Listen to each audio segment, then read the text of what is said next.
How to start investing. First of all, I have many different resources, many different videos on this topic already. Check the link below for the playlist of free YouTube videos. And I'm focusing on beginners. If you have any questions, ask them. If you're an expert, comment below what you thought of this beginner video. And first of all, you want to create a budget to be able to invest. Reason why I say create a budget is if you know how much you're spending every month, you can then allocate or cut away the non-necessary expenses to then have money to invest. The mindset that I have for investing, especially for beginners, think of it as going to college, okay? Going to college, you're spending upwards to 10 years without getting a return on your investment. You're not getting paid to go to college, depending on how you do it. Me, I got paid. However, okay, think of it that way, that you're spending money to gain knowledge. So you're reflecting on every type of investment that you buy. If you lose money on it, think of it as a learning lesson. And first of all, only spend the money that you can afford to live without. So you're not going to be using your mortgage payment, your rent payment, your utilities payments to invest. And also, a lot of times, the number one investor that I can think of honestly created his wealth by slowly investing, slowly making money, where he was gaining a 20% per year. And that's a lot of money to make within a year. It's not enough to retire within 10 days. So think of it as slow and steady wins the race. And also, you're going to be making money eventually, but you're learning how to do investments. There's many different asset classes. What's an asset class? That's really just a category that someone created for a product that you're buying. I'm going to call all assets products that you're going to buy.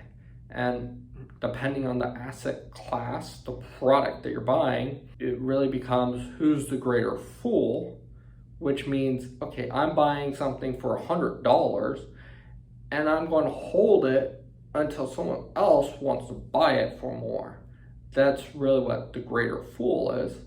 Or it's, okay, this product that I just bought, this asset I bought, will pay me money to hold it because I have, there's trust in me of this asset that I believe that this company is going to do good, and they pay me a dividend, which is, a piece of the profits that they make.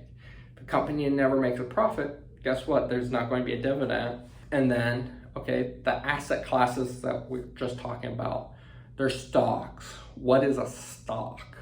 That is, you are part owner, fractional part owner in a company. What company does that?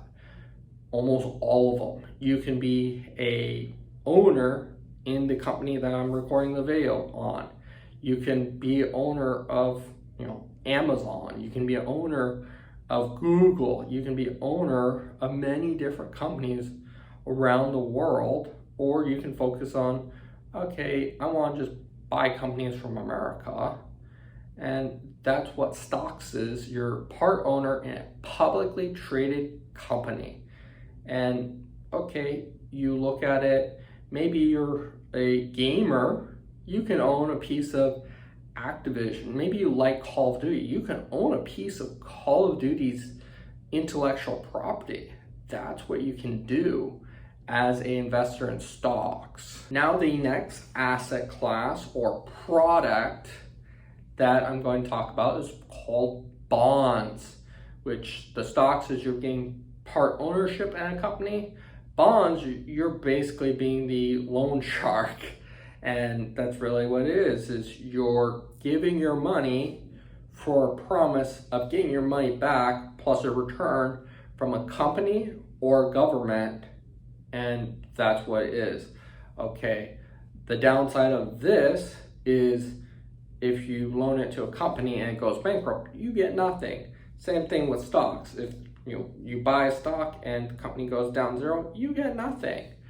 But bonds, the cool thing about that is you can buy government bonds, and unless America dies or has trouble, it's safe bet and you get a safe return on your money. Some bonds are tax-free, or you can get a tax credit on holding the bonds.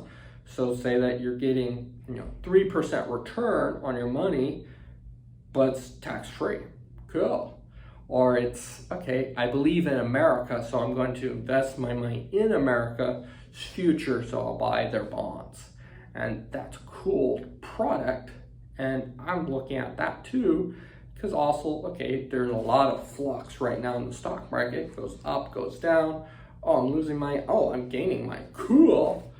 Or bonds is really, I'm going to keep my money. It's going to be safe, and I'm getting a very small percentage. That's really what bonds is I'm keeping my money long term and hopefully beating inflation, which eats up cash. Now for the newest asset class, if you want to call it asset right now, is crypto, which is digital currency. And that has Bitcoin and Ethereum, which are the most known. And then right now it's unregulated, which means, okay, anyone can create a crypto, but also means that anyone can create a crypto, and it could be just a house of cards doing the greatest fool type thing, or it can be, Bitcoin and Ethereum has been around for a bit, it's more proven, but to me it's highly risky. Stocks and bonds are more secure.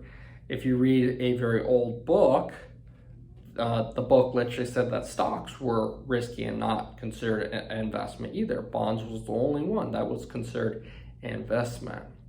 Then let's move on, because we talked about online currency, cryptocurrency. Let's talk about Forex. I created a video on it, but let's shortly go into it. Forex is foreign exchange, shortened, and it is you're betting that one country is going up, one country is going down compared to each other, and that's how you do it. My father talked about that, and he also said that that one potentially could make more money because of the margins that you can take on it, but you literally are betting against different countries' currency, whether or not, okay, the US is going to go up, and let's say Canada goes down. As an example, that's Forex, and you're trying to be right on both ends. And then the last asset class product, which we all use, is real estate. Whether it's your house, whether it's your apartment, or whether it's you going to your job, that's all real estate, and that's an asset that someone owns. Might as well own a piece of it. Any investment that I just highlighted, you want to buy it low, then you sell it high. That's really what it is. The problem of investing, and that's why it's art, it's a skill, is you're literally looking at what you're making, what you bought. Say that you bought Apple at $200 a share. Right now it's less than $200 a share. You lost money potentially. The moment you sell it at less than, then you're locked in your losses. Or you can say, hey, Apple hasn't released a good product in a while. Oh, the cell phone carriers do a 2-year lock-in, and it's only 1 year, so next year the stock will go up because everyone's buying new phones using their contracts. That's what you look for. Oh, I'll hold it, so I'm not getting this loss. I'm going to hold it until it goes up, then sell. But it's also, okay, what's your tolerance for, loss? There's companies that I'm holding right now that I have a less than 20% loss. And there's a lot of companies that I have over 50% gain. So every dollar that I put in, I made an extra, 50 cents on the dollar. Cool. And you just keep on rinse and repeating. Also, a cool thing about stocks, but that's another video, is called tax harvesting, which is, okay, you made a bet for a company, let's use the Apple. Okay, you lost money in it, but you can use that as a tax deduction. So you don't, lose all the money because you're getting a rebate on your taxes basically. But that's another conversation, another thing. But it's really buy low, sell high. And then the cool companies is the ones that give a dividend, which is you're holding it and you get paid for it. Cool. A lot of companies will pay between less than 1% to upwards of 20%. The higher the dividend means the higher they're going to not have a growth rate, or their price on their stock is going to go down. That's when I first started back in, I went for high dividend. I went for the stock that had 10% dividend. I was like, cool. Sadly, it literally every year went down by 10%. So I made nothing basically from it. Then I learned, oh, let's look at a stock that has a 1 to 3% dividend and that it grows. The stock goes up too. Cool, you get the benefit both ways. If you like this video, comment below your questions, what you thought of this, like my video, share it with a friend, subscribe to my channel because I do more videos like this as well. Comment below what you want to see next. Thank you very much.